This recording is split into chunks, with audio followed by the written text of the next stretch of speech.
La tenemos a la vista, la tenemos a la vista. Blanca y azul, la avioneta está a baja altura. La tenemos a altura. Autorízanos. Autorízanos, cojón.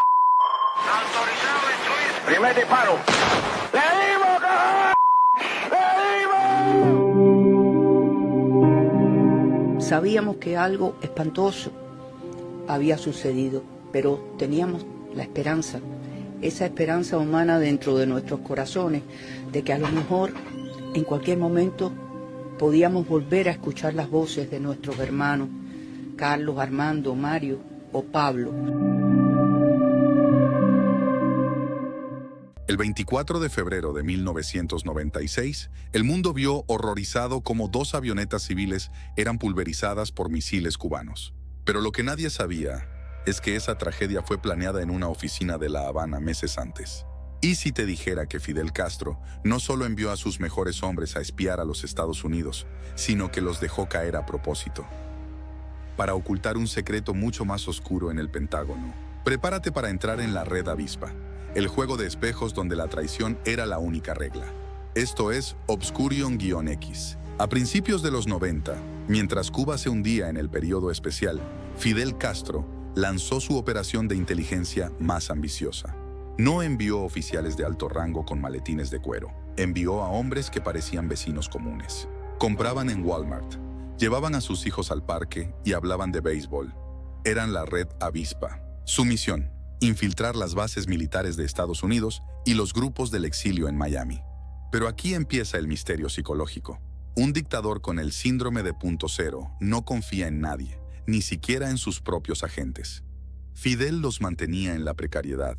Vivían con presupuestos de hambre, en apartamentos infestados de cucarachas, mientras manejaban secretos de seguridad nacional. ¿Era falta de recursos o una estrategia de control para mantenerlos vulnerables? El momento cumbre de esta traición ocurrió con el derribo de las avionetas. Fidel necesitaba una crisis. Sabía que el FBI estaba cerca de sus agentes.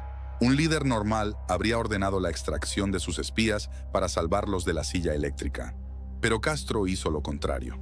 Utilizó la información de sus espías en Miami para saber exactamente cuándo despegarían las avionetas de Hermanos al Rescate.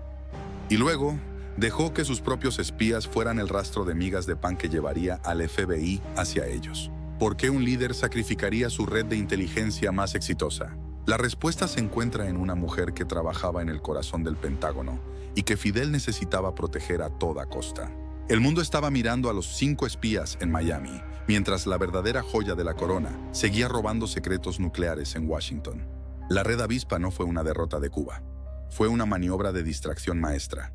Y el costo fue la libertad de sus propios héroes. Para entender la psicología de Fidel en este caso, hay que entender el concepto de cebo de descarte. En el espionaje, a veces sacrificas una pieza ruidosa para salvar una silenciosa. Mientras los 5 agentes de la Red Avispa en Miami se arriesgaban por información de bajo nivel, en los niveles más altos del gobierno estadounidense operaba la joya de la corona, Ana Belén Montes. Ella no era una improvisada. Era la analista principal de inteligencia sobre Cuba para el Pentágono. Tenía acceso a los secretos militares más sensibles de los Estados Unidos. Psicológicamente, Ana Belén era el espejo de Fidel. Una ideóloga pura que no lo hacía por dinero, sino por una convicción mesiánica. Pero aquí está lo perturbador. Fidel sabía que si el FBI se ponía a investigar demasiado profundo, llegarían a ella. Necesitaba que el FBI tuviera una victoria. Necesitaba darles un hueso que morder para que dejaran de olfatear en Washington. Los espías de la Red Avispa en Miami se convirtieron en ese hueso. Fidel empezó a permitir que la Red Avispa fuera más descuidada. Sus comunicaciones empezaron a ser más fáciles de interceptar. En la psicología del dictador, el individuo es irrelevante ante la gloria del Estado. Para punto cero, sacrificar la libertad de 5 hombres para mantener a su fuente en el Pentágono no era una tragedia, era una excelente inversión. Los agentes en Miami creían que estaban siendo protegidos por el jefe, pero en realidad estaban siendo expuestos. Estaban siendo utilizados como una cortina de humo mediática. Mientras el FBI celebraba que estaba desmantelando una red en Miami, Fidel se reía en su búnker de Jaimanitas. Sabía que mientras la prensa se centraba en los 5 héroes, Ana Belén Montes seguía enviando las coordenadas de los movimientos de las fuerzas especiales estadounidenses y los planes de invasión. El ego de Fidel se alimentaba de este engaño. Sentía que estaba jugando con la inteligencia más poderosa del mundo, como si fueran aficionados. Pero el juego de espejos tiene un problema. Tarde o temprano, los espejos se rompen. El 12 de septiembre de 1998, el juego de espejos de Fidel Castro se hizo añicos. En una operación relámpago, el FBI arrestó a 10 miembros de la Red Avispa en Florida. Pero lo que encontraron no fue una oficina de espionaje de alta tecnología. Encontraron una vida de carencias y una lealtad ciega que rayaba en lo absurdo. Para el espectador externo, fue una victoria de la inteligencia estadounidense. Pero para el analista psicológico, aquí empieza el verdadero horror. La reacción de silencio absoluto desde Cuba. En el búnker de Punto Cero, los hombres que un día antes eran piezas clave, de repente dejaron de existir. Durante meses, el gobierno cubano no dijo una palabra. Psicológicamente, Fidel aplicó la técnica del aislamiento de la mancha. Si reconocía a los espías de inmediato, admitía la derrota ante el imperio. Prefirió dejarlos pudrirse en celdas de aislamiento en Miami, mientras él decidía cómo transformar un fracaso logístico en una victoria ideológica. Imagina ser uno de esos espías. Estás solo, en un país enemigo, enfrentando cadena perpetua, y el hombre por el que sacrificaste tu vida y tu familia finge que no te conoce. Es el punto más bajo de la lealtad dictatorial. El FBI tenía un as bajo la manga, pruebas de que la Red Avispa no solo espiaba, sino que había sido cómplice necesaria en el asesinato de los 4 pilotos de Hermanos al Rescate. De Hermanos al Rescate. El juicio no iba a ser por espionaje, sino por conspiración para cometer asesinato. En este punto, la paranoia en Punto Cero se disparó. Si los espías hablaban para salvarse de la cárcel, la conexión directa con Fidel quedaría expuesta ante un tribunal internacional.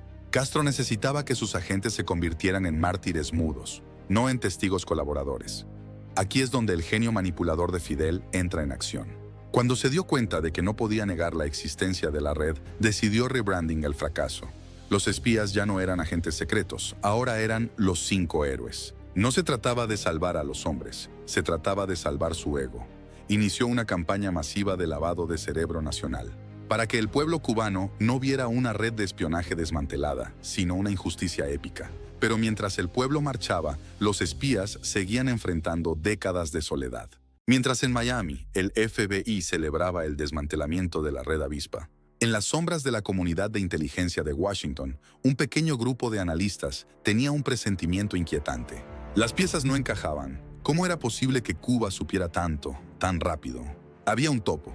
Y no estaba en los barrios de Miami, sino en el corazón del sistema. Ana Belén Montes era indetectable porque era perfecta. No robaba documentos físicos, memorizaba todo y luego en su casa lo transcribía en una computadora encriptada. Pero el síndrome de Punto Cero tiene un efecto secundario, el exceso de confianza. Fidel, convencido de su invulnerabilidad, permitió que la comunicación con Ana Belén se volviera constante. El FBI y la DI comenzaron a rastrear las transmisiones. El 21 de septiembre de 2001, apenas 10 días después de los ataques a las Torres Gemelas, la reina fue capturada. La traición era total. Ana Belén había entregado la identidad de casi todos los agentes estadounidenses en la isla y los planes de defensa de los Estados Unidos. Aquí reside la clave psicológica de la relación entre el dictador y su espía. Ana Belén no lo hacía por dinero, nunca aceptó un centavo. Lo hacía por una causa. Para Fidel, ella era el ego idealizado, alguien que lo servía por amor puro al poder que él representaba. Cuando ella cayó, la reacción en Punto Cero fue de pánico absoluto. Ella sabía demasiado. Si Ana Belén Montes hablaba, no solo caería la Red Avispa, caería toda la estructura de inteligencia cubana en el mundo. La orden de La Habana fue clara, silencio absoluto sobre ella. Mientras a los 5 los convertían en carteles y consignas, el nombre de Ana Belén Montes fue borrado de la historia oficial cubana. Ella era el secreto que no podía ser mencionado. En la psicología de Punto Cero, cuando una pieza deja de ser útil y se vuelve peligrosa, se le aplica la muerte civil. Fidel Castro nunca movió un dedo por la mujer que le entregó los secretos más profundos del Pentágono. La dejó enfrentar 25 años de prisión en aislamiento total. La Red Avispa fue el ruido para distraer al mundo, pero Ana Belén fue el silencio que Fidel no pudo proteger. El gran juego de ajedrez de La Habana estaba terminando y el tablero empezaba a prenderse fuego. Con la red avispa desmantelada y su reina en el Pentágono bajo llave, Fidel Castro activó la última defensa del dictador, la victimización colectiva. En punto cero, se tomó una decisión clínica. Si no puedes liberar a tus espías legalmente, debes convertirlos en dioses. Así nació la campaña de propaganda más agresiva de la historia cubana reciente. No se trataba de derecho internacional, se trataba de una guerra psicológica contra su propio pueblo.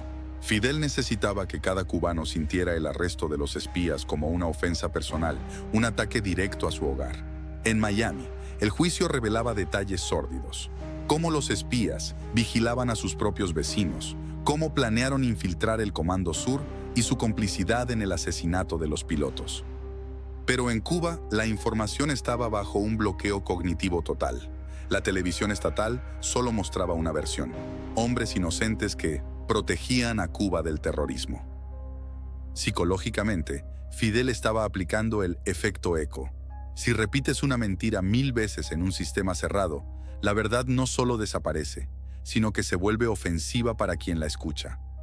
Aquí vemos la faceta más oscura de la psicología del poder de los Castro. Fidel utilizó a las familias de los espías como escudos humanos mediáticos. Al elevarlos al estatus de héroes, también los encarcelaba en un compromiso eterno con el régimen. Nadie podía dudar, nadie podía preguntar por qué habían fallado, nadie podía mencionar a la red avispa original que incluía a otros agentes que sí cooperaron con el FBI.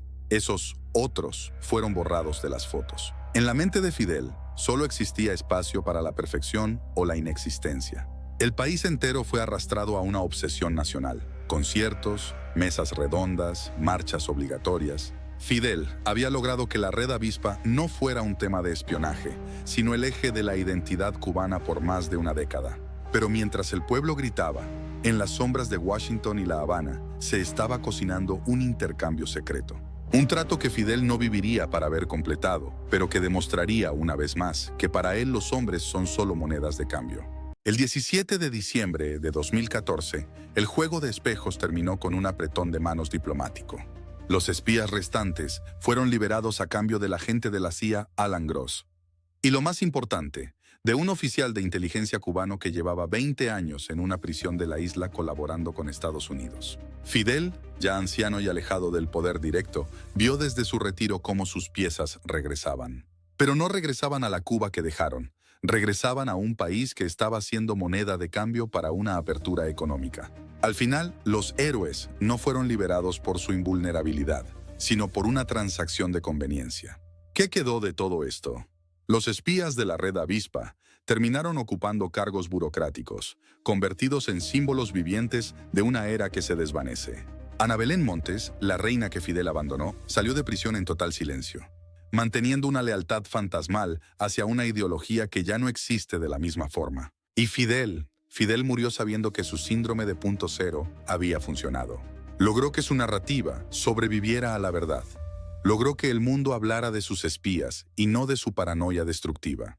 La red avispa no fue un error de inteligencia, fue el triunfo de un narcisista patológico, que entendió que en el espionaje, como en el poder, no importan las vidas sacrificadas, sino quién controla el relato final. Fidel Castro no amaba a sus espías, amaba el reflejo de su propio poder en la lealtad de esos hombres. Los usó como escudos, como carnada y finalmente como trofeos. Porque en el búnker mental de punto cero, solo hay espacio para una persona. Los demás son solo sombras en la pared.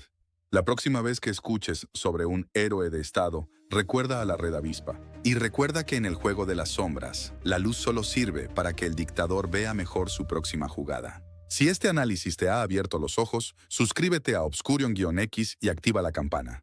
Todavía quedan muchos búnkeres mentales que desmantelar. Soy tu narrador y esto ha sido el fin del juego.